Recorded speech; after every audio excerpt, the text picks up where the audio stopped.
Okay, so you're about to go in my pocket. Just want you to know you are about to go dark. This is a audio, not a video, but it's being done in video form only because I don't have an audio capability. Okay, so you're going in my pocket now. Okay, last night I took my horses out, did my normal routine. Ritz, my boy Ritz, who's 17, I've had him since he was 2 months old, is one of the last horses that goes out. There's 2 horses go out at a time, so he's one of the last 2. And when I put his halter on, I noticed his throat was very swollen. Swollen much more than the kind of allergic reaction, swollen glands that he gets about twice a year. Something I've grown very used to seeing and don't panic about. And, we'll look at it the first day and be like, and don't always even run and get Benadryl. Okay. But from years ago, I was advised by a vet to just give him 10 Benadryl, twice a day or once a day even, I think, to help him with an allergic reaction he's having to something. I've never taken his temperature as a result of the swollen glands.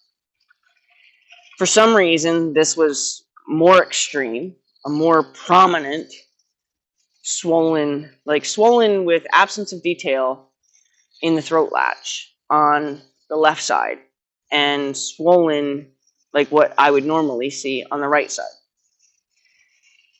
So I touched his muzzle, which then was hot to the touch. And I had another horse in hand, and I touched him just on the neck, and I'm like, because I always do kind of a, like how people touch their own head when they're trying to take somebody else's temperature to kind of use a reference point. So I always use another horse as a reference point. Well, not always, but if I have another horse available, I'll use another horse as a reference point. Like, am I imagining this is really hot? Let me see, does so-and-so have the same heat? So I touched Tyson's neck, and I'm like, he's not as hot as this little guy. So, Ritz is not little. Hi. I'm walking up on a little horse. That's probably why. So anyway, I take his temperature because he's also breathing hard enough, which in vet terms would mean he's panting, for me to say, yeah, time to look at this. So I took his temperature, and it climbed like rapid fire climbing. And it was like deja vu. He has had as high a temperature as 105.9, to where my vet, Dr. Eric, said 1 more degree he would have fried his brain. Or 1 more point he would have fried his brain. And that was tick fever when it was that high. But I had this weird thought in my mind that when I first turned the thermometer on, it showed a previous temperature, like it had recorded a previous temperature, which I actually like that my thermometer does that in case, you blank out on what the temperature was. You don't have to take it again. You can just go back and hit the thermometer, and it'll have the recorded temperature from the last one you took. So anyway, I'm like, ooh, but did that, I had that split second of doubt that maybe it really wasn't that high, and that it was just climbing from that other starting point, right? From the 92 or whatever it was, starting point. No, it's at 92 now, because I pressed it when I was just walking around. It was at 94.2, just the air. It was the temperature the air got. Okay, so I'm rambling a little bit here. Anyway, so I took it again because I thought, no, you know what? It's probably not actually whatever. Let me take this again. So I took it again, and quickly it climbed from 0. Climbed. I'm like, well, this is definitely what we're dealing with. So that's when my adrenaline really gets going and I panic a little bit. And then, of course, I realize I don't have the emergency or I don't have the vet number in my phone to where I could just call the clinic and go like the route you would go. And I will say this for the clinic, and it's like worth telling them, like you need to repeat that phone number. Like if somebody calls in a panic and you're like, if this is an emergency, first of all, my old vet had where if this is an emergency, press whatever, and it would forward you to an emergency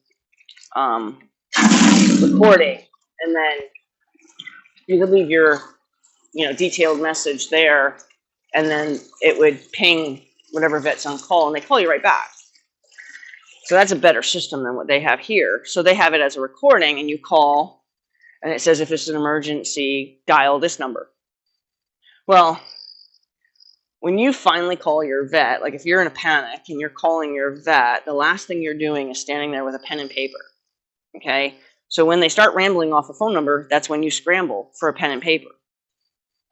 Right? Well, they don't repeat the number. You had to get it the first time. So that's something I would say you need to change because, somebody like me, and it happened twice because I've called them on an emergency more than once. And, where you're like, shit. So now you have to call the recording again. Right? So now you're like, I don't know, you just adds to the panic, I think. Where if you just repeated the number, by the time you repeated the number, somebody's been able to either recognize they better remember it, because when it's given to you, you don't know you're about to be given a phone number you should write down. Or if they don't want to repeat the number, they should say, we're going to give you another number. Are you ready to write it down? Like, and just give a pause. I don't know. Like, if you're not willing to repeat the phone number, then warn somebody that you're only going to say it once, so write it down. Sorry, I'm rambling again. But,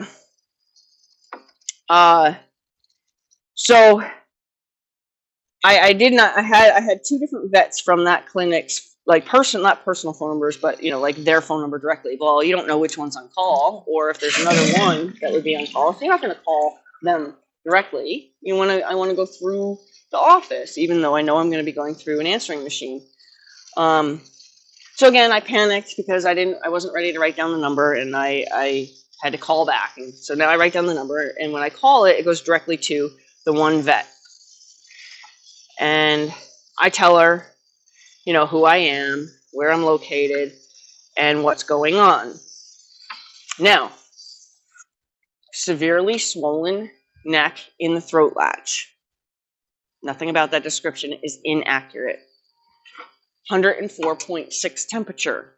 Nothing about that description is inaccurate. So, I'm told,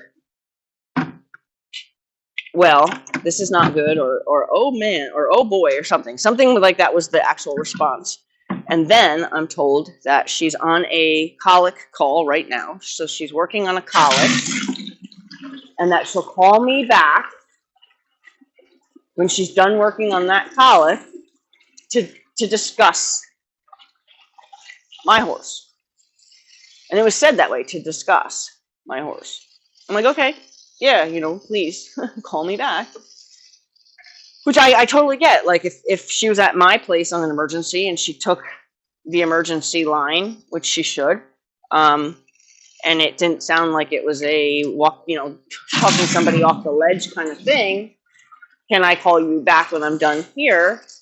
I would appreciate my vet staying attentive to my situation if the other thing didn't require immediate conversation, right? So yes, I was cool with that. So she calls me back. Again, I describe 104.6 temperature, swollen to the point of actually hard, throat on one side, very swollen to the point of it's actually hard. Like there's like, it's not squishy. So there's definitely swollen past, I guess it's, it's like a balloon fully inflated. So it's swollen to the point to where it's hard. And that the other side is also swollen, but not like this one side. So the vet says, based on what I'm saying, it sounds like strangles, and I will not lance anything until it's ready to pop. Okay, so strangles is basically like strep throat, causes like abscesses that, you're not going to drain it until it's ready to burst, right? Because if you drain it too early, I guess you just run into a bigger situation. You're opening up the throat, but it's not really it's not fully festered, I guess. So this is what I'm being told, right? Sounds like strangles. And I'm not going to be able to treat it yet at this point. But I'm happy to come out and look at it. Okay. So now, as anybody, especially with the economy the way it is, I start to do the financial dance. So as I'm doing the financial dance, I ask, so basically you're saying you'll come out and look at him, but there's nothing you're really going to be able to do for him other than confirm this diagnosis. I didn't say over the phone diagnosis to her, but that's basically, the only thing you're going to be able to do is confirm what and I said, the only thing you're going to be able to do is confirm what you're saying it probably is. Yes, is the answer. So now here I am, so basically you're going to come out and confirm your over the phone diagnosis. There's nothing you're going to be able to do for him, and it's going to cost me an emergency call plus whatever you do once you're here. And this is my financial dance again, right? This is what I'm going through in my mind. And if I was if I was in a hardship situation and really couldn't afford to just pay for a vet to show up and say, yep, that's what it is, I might have opted for her to not come out. So she says, but I'm happy to come out and look at him if you want. I'm in Dagsboro. I can be there at such and such time. She GPSed it real quick or whatever, and actually had a ETA. Well, I'm thinking, Dagsboro, you're already down here because they're from Dover. You're already down here. So that actually helped with the financial dance, because if she was in Dover and she was kind of saying, this is what it is, and there's nothing I could do for him, but I'll come out anyway, I'm thinking that's an hour and a half away, right? So that would have definitely played a factor in the financial dance, because it would also been a time dance too. And if you're not going to be able to do anything for them, you're going to come all the way down here to basically say, yep, that's what it is. And then you're going to leave, and it's going to cost me, a chunk of change. Luckily, she was already local enough that I was thinking, yeah, I think I'd rather. So then I started talking about, well, they've had the strangles vaccine for the last 16 years. He's 17. He's had the strangles vaccine for the last 16 years. Are you sure that this is what it could be? And then I got the understanding of, well, the strangles vaccine, albeit good, doesn't guarantee protection from the disease if they're exposed to it. She asked if I had any new animals in the barn since she'd been here, and the mare and foal was confirmed to just having a respiratory infection or a respiratory disease, but not strangles. Did I have any new horses? When did this horse get here? How long's he been in my barn? Blah, blah, blah. And I'm like, he's been in this barn for 2 years. And, I've had him, like I said, since he was 2 months old. So it's like, he's not new to me by any means. So she goes, so I'm happy to come out and look at him, like just, and said with that kind of like, if it'll make you feel better, I'm happy to come out and look at him. There's nothing I'm going to be able to do for him, but I'm happy to come out and look at him.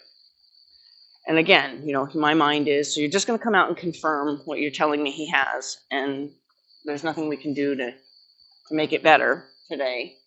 But, and all I'm going to get out of this very expensive vet visit is confirmation of what you just said it is. Right? All right.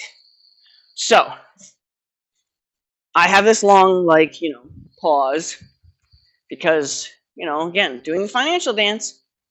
And she goes, so she recognizes my pause and is growing, I don't want to say impatient, but impatient enough to go, so do you want me to come out and look at him? And I'm like, yes. She goes, I think she goes, so is that a yes? You want me to come out and look at him? I'm like, yes. So about a half hour later, basically enough time for me to go use the bathroom and come back. And as I'm coming out of the house, she's pulling in. Okay. I get the horse. First thing she says is, he looks too happy to have such a high fever. And the funny thing is that he's had tick fever where he had 105.9 temperature. And when the vet rolled up, I was cold hosing him to try to help him at least feel better, if not bring down the temperature through the, the cold water. And he was playing with the water. He was playing with the hose. And aside from my vet saying, hi, a vet that's not new to me, aside from just saying hi, first thing she did, thermometer in hand, went up and took his temperature. And she's like, I had to confirm for myself that he really had this high of a temperature because, he's standing here playing with the hose. I had no way of believing this horse had this high of a temperature, but it was still reading 105.9. And she got here. She was like, yep, that's what it says. And I'm like, yeah, it's just Ritz. He just doesn't show signs of being sick the way normal horses do, I guess. So anyway, now that she's examined him, she says, well, now seeing him, now looking at him, I'm not going to say I think this is strangles. And so the discussion, she runs you through all your options, and I like that. And the discussion is, running a test right now, which will just show us elevation of the white blood cells, but doesn't confirm a specific anything. But it'll tell us kind of what to expect, I guess, when we run the regular blood work, like what to expect. The regular blood work's going to say. So I said, well, yeah, let's run that. So at least, I have some kind of guideline of what we're going to be dealing with as far as, how dangerously high or low his white cell count is. So we run that test, and also we're going to send blood out. And we're talking, and so now I think, and this is my opinion, okay, we're starting to get a little worried about the fact that we just tried to diagnose this horse over the phone to having strangles, which is horrible. That's like quarantine your whole barn. Everybody's going to get sick. This is a terrible thing to tell somebody they have in their barn. And, I was like, I just put him out with his other, he's been out with the same horses all this time, blah, blah, blah. I just put him out because I didn't want him to panic being inside. I didn't want to add any stress. Should I go get him out? I said, but, he's always with these horses. And, this is still on the phone. She says, no, if he's exposed them, they're going to get it anyway. So at this point, it wouldn't make a difference. Right?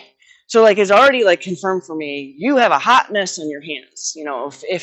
If he's already exposed them, your barn's, lack of a better word, your barn's fucked. She didn't say that. Those weren't her words, just to be clear. Those weren't her words. So, the last thing you want to tell somebody is this is what they're dealing with, because it's a bad thing to be told, right? So I think there's kind of a moment of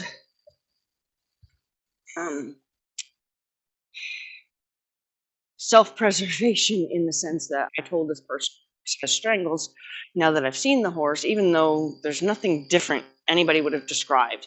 Yes, 104.6 temperature, swollen throat.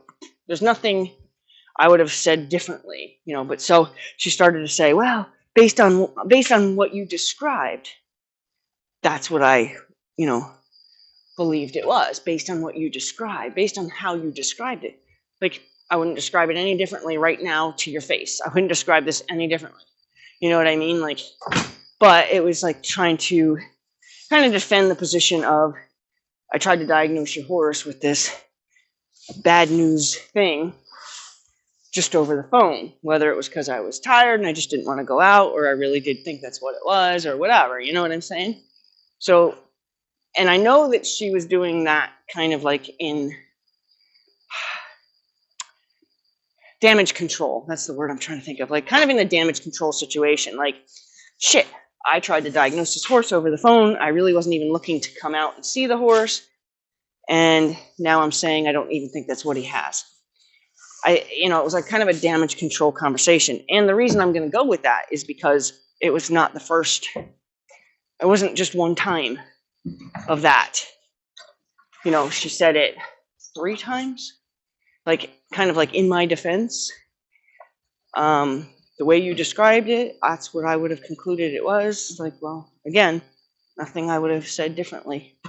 I described the facts. Swollen neck, high fever. Those are the facts. That there's not a glitch in the way it was described. But anyway, so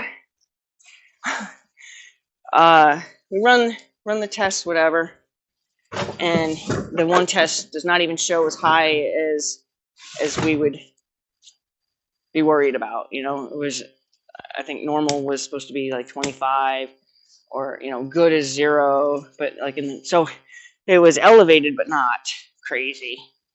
Like Tyson was 120 when he had the heaves, which was he had that as a result of an allergic reaction to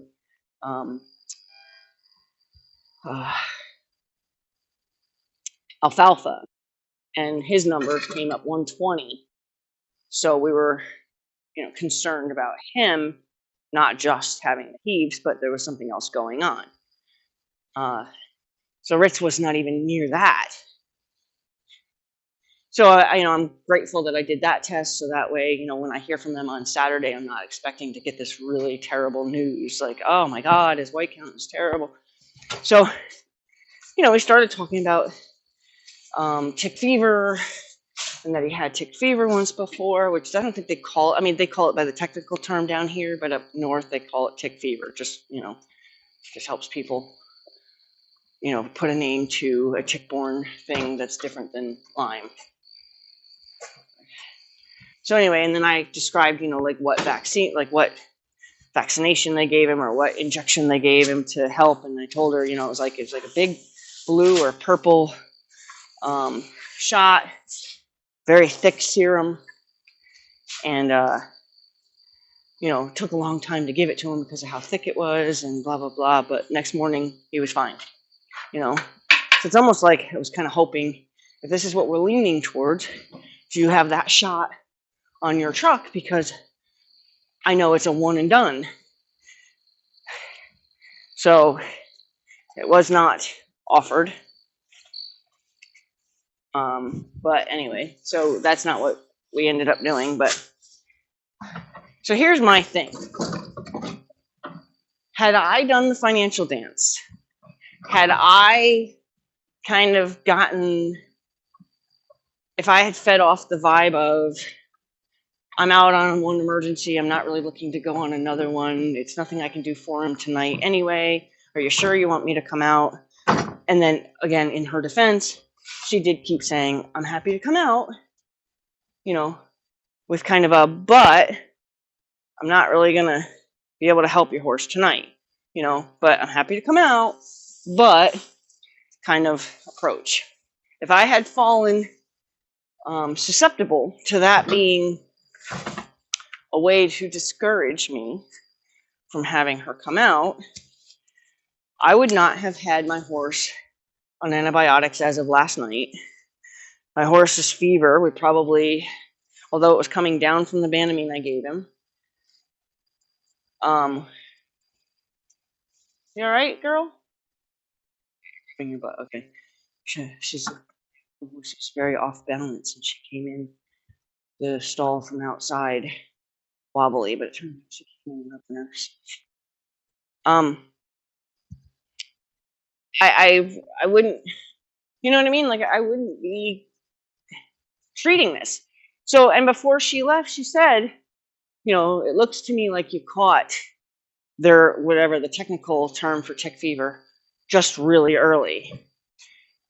And that's why, like, things aren't elevated and whatever, you know, as much as they probably should be or whatever. But here's my thing. If I had done the financial dance, if I had fallen susceptible to kind of the vibe of nothing I can do, don't really want to come out, but I'll come out if it'll make you feel better. If I had fallen kind of susceptible to that, my horse's infection, if it's confirmed as tick fever, my horse's infection would have continued. It would have gotten worse.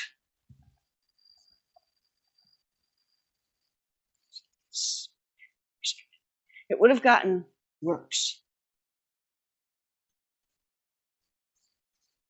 While we were waiting for this imaginary abscess to be ready to be popped. So my point here is do not let somebody's potential exhaustion have anything to do with what you want in terms of the services from your vet. Do not accept a diagnosis over the phone.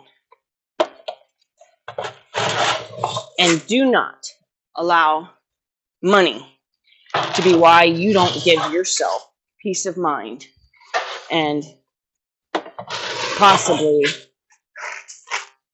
ignore something that's going to get worse. That's my point.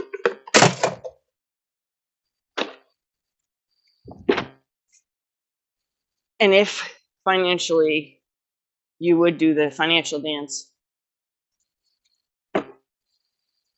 and that kind of thing would stop you from good care, then my next thing is do not own an animal.